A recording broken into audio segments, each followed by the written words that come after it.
You saw them in action during a Grand Rapids protest last week. The state police tactical bike team. They made several arrests in a matter of minutes. New at 6 o'clock, News 8's Heather Walker went to the state capitol to learn more about the team and its approach to crowd control.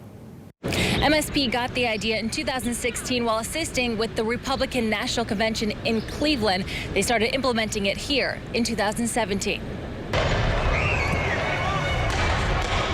These images from last Monday were the first time many of us saw the team in action. The state police tactical bike team entered the protest scene in Grand Rapids just after curfew. Officers walked in line, then began moving the bikes up and down, at times coming down on protesters who refused to leave. Is that typical?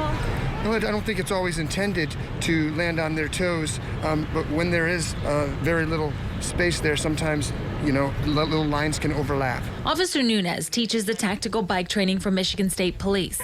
He says that move is called the mobile fence line. Move back!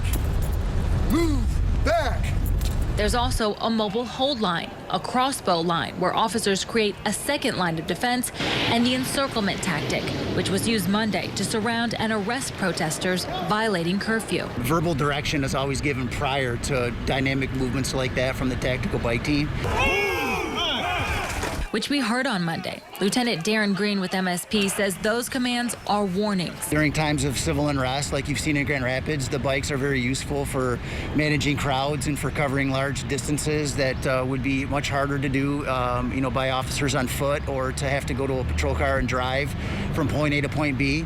We watched as protesters outran officers on foot, but seconds later, the bike team would return with the person handcuffed. It is a force multiplier in crowd management situations. There's nothing really special about the bikes. It's what they do with it. Move back! Each officer on the team completes 40 hours of training, learning commands and formations.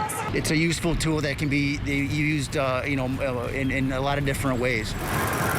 MSP says they plan to add an additional 20 officers to the tactical bike team by the end of July. Reporting in Lansing, Heather Walker, News 8.